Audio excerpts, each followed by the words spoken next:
Hey, this is Hans and welcome back to Blue Collar Blockchain. So you guys want to know what is Bitcoin? What is blockchain? What is cryptocurrency? So if you want to know what these things are, first we have to start with why was Bitcoin invented? So in order to explain that, let me tell you a story. The other day I was driving home from work and I wanted a cup of coffee. So I pulled over, I went to the store, got a coffee, took it to the counter, gave them my debit card, and they would not accept it because the transaction wasn't large enough. And whenever they do accept your transactions, they charge you a 3% transaction fee, right? So this small transaction didn't justify the transaction fee to the vendor. So every time you buy groceries, every time you buy fuel, you're paying 3% more than you have to because of the transaction fees. That's a problem. And it's been that way since the credit cards were invented many years ago. It hasn't changed, it hasn't gotten better, right? So here's another problem too. Let me ask you this question. What is the limit of money the federal government can borrow? There's no limit. In fact, the limit gets raised nearly every year with every new Congress that comes in and every time they pass a budget. What is the maximum amount of money, of dollars, the U.S. government can produce? There is no limit.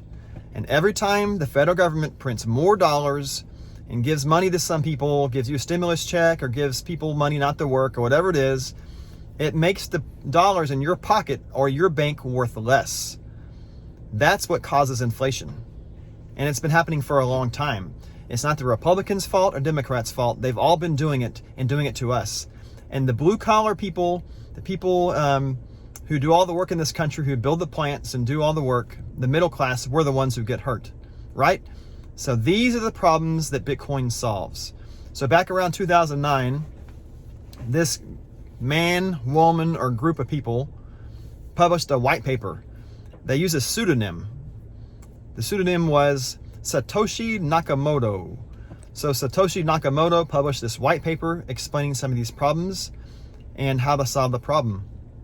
And their solution was a digital transaction system, a way to send money digitally without transaction fees, or the fees would be so small, it would be so much smaller than credit card transactions. Also, they suggested having a way to send money, a money supply, with a limited supply of that money. So they couldn't print more later on and make the money you're holding become worth less. So this is how Bitcoin was born. And initially, it was just a bunch of mathematicians and computer guys who made transactions and sent money around. But after a while, the general population started saying, wait a minute, these guys are onto something. What if I could send money, if I could send $10 or $1 or $1 million across the world, it would get there instantaneously and the fees would be substantially less than I'm paying in credit card fees or wire transfer fees.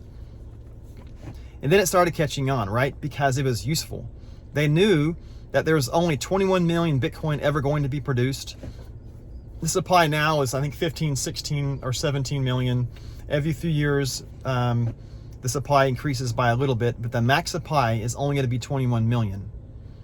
So, Bitcoin is a software. It's a computer program. Nobody controls it. It's for bad people, and it's for good people.